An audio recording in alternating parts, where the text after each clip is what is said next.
नमस्कार, मी आरती. Maharashtra express TV news मध्ये आपले स्वागत. सामाजिक, सांस्कृतिक, शैक्षणिक व गुन्हेगार जगातील काही घडामोडी.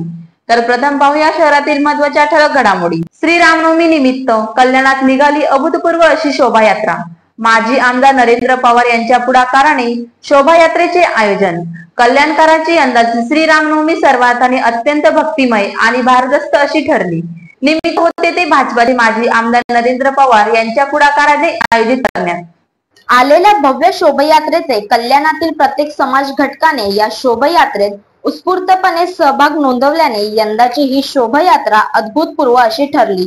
कल्याण पश्चिमेतील ऐतिहासिक दुर्गाडी देवीच्या महाआरतीनंतर दुर्गाडी चौकातून सायंकाळी 6:30 वाजण्याच्या सुमारास या शोभायात्रेला उत्साहात प्रारंभ झाला. श्री रामाची प्रतिमा असणारे भगवे झेंडे, भगव्या टोप्या आणि पारंपरिक भगवी वस्त्रे घालून हजारो श्री राम भक्त या शोभायात्रेत सहभागी झाले होते.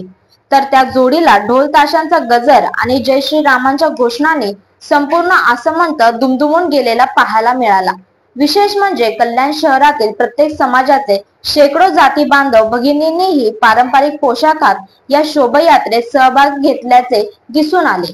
त्याच सोबतच राष्ट्रीय स्वयंसेवक संघ, अखिल भारतीय विद्यार्थी परिषदेसह भारतीय जनता पक्षाचे अनेक पदाधिकारी आणि कार्यकर्तेही या शोभायात्रेत मोठ्या संख्येने सहभागी झाले होते.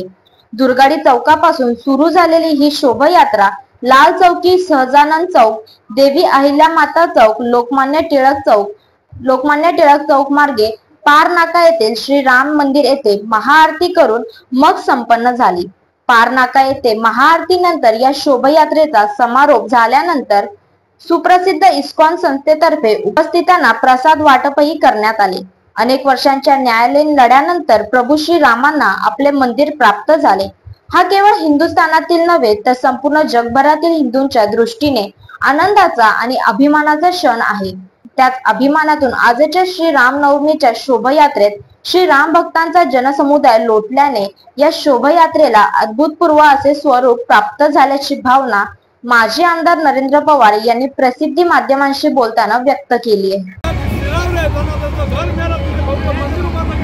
म्हणून आज हिंदुस्थान मधल्या असलेल्या पूर्ण जगातल्या हिंदूंना अत्यंत मोठा अभिमान आहे आणि म्हणून हा उत्साह आज या ठिकाणी मोठ्या तर या होत्या शहरातील महत्त्वाच्या ठळक घडामोडी.